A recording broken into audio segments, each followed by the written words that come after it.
CENI pour cette initiative, mais sauf que nous avons constaté qu'il y a des problèmes sérieux dans le processus électoral et je l'ai bien dit lors de mon intervention, la crédibilité de la CENI est au plus bas, parce que tous les processus menés par la CENI est entaché de beaucoup d'irrégularités. Comme vous le savez, la loi électorale n'a pas été votée dans des conditions idéales. Vous le savez aussi, la composition du bureau de la CENI n'a pas respecté la volonté des parties prenantes. Vous le savez aussi, le fichier électoral n'a pas été audité. Vous le savez aussi, il n'y a pas eu d'affichage des listes. Bref, c'était un processus chaotique et nous avons tenu à le dire. Nous l'avons dit, même si certaines actions ne dépendent pas de la CENI en tant qu'institution, mais écoutez, la CENI est considérée comme une institution inclusive, n'est-ce pas? Et donc, elle doit veiller à ce que tous les actes qui sont posés en rapport avec le processus électoral puissent être conformes à la loi. Je vais donner un exemple. Je viens du Congo central. On demande les stades, les maires de la ville refusent.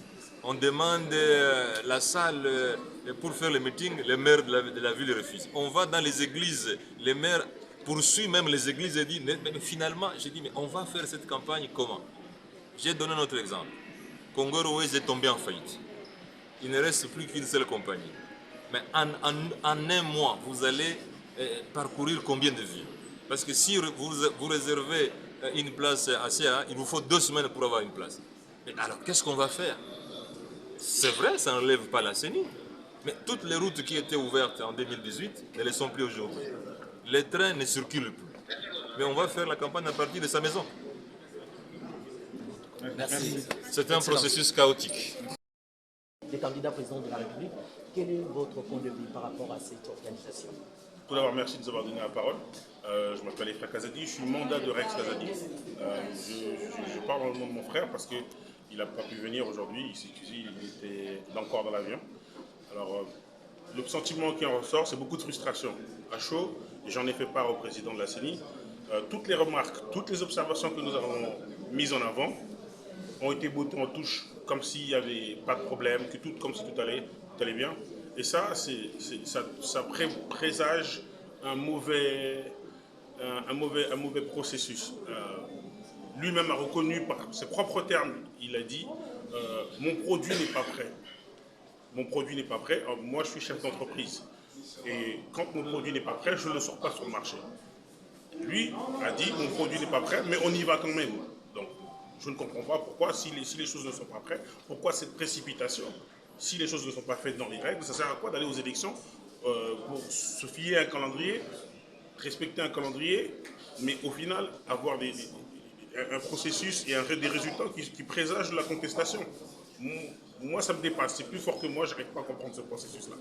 J'ai proposé éventuellement un report de 3 voire 6 mois, si c'est possible, pour qu'ils aient le temps de finaliser, selon ces termes, son produit, finaliser répondre aux remarques, aux attentes que nous avons mises en avant.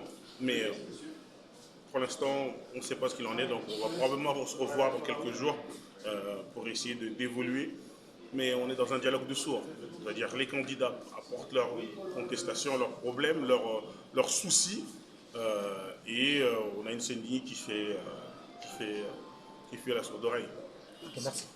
Le code de bonne conduite, estimant que toutes les conditions n'étaient pas réunies pour l'organisation des élections à caractère inclusif et apaisé.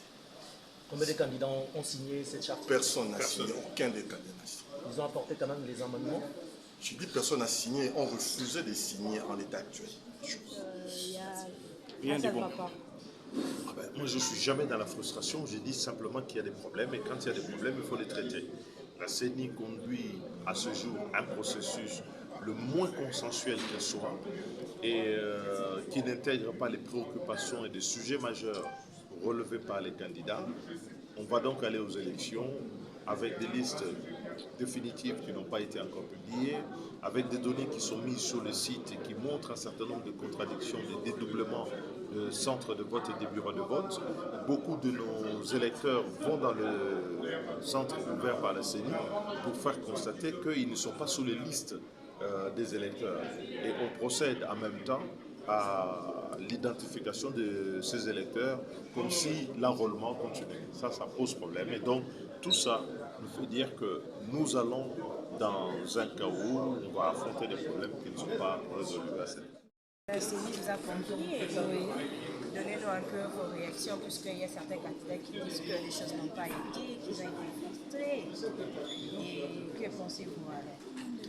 En fait, l'initiative s'appelait un cadre de concertation. Nous sommes donc censés parler des questions de l'heure, et là il s'agissait en fait de l'opérationnalisation du processus électoral, pour lequel je pense que les différents candidats ont apporté leurs inquiétudes, leurs préoccupations, et nous nous rendons bien compte qu'à 40 jours de l'échéance électorale, la CENI n'est pas prête.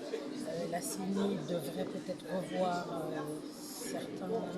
en tout cas fixer encore certains points importants, et il est donc plus utile à mon avis d'aller de façon précipitée justement aux élections, étant donné qu'on les voudrait inclusives, mais lorsqu'on n'a pas par exemple les régions de Rutshuru, du Massissi et du Kwamouth, je considère que l'inclusivité n'y est pas.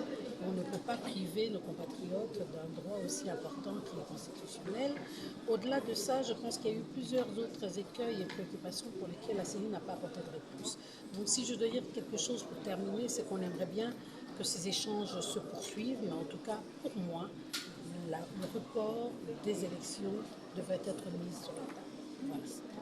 Voilà.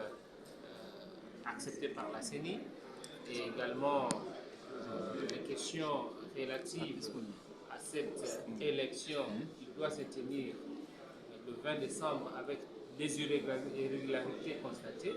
Je crois que si la CENI n'y travaille pas, nous risquerons de connaître des élections catastrophiques dans notre pays. Merci. Alors que la plupart de tous ces candidats qui se sont prononcés, qui ont posé leur candidature, sont totalement frustrés.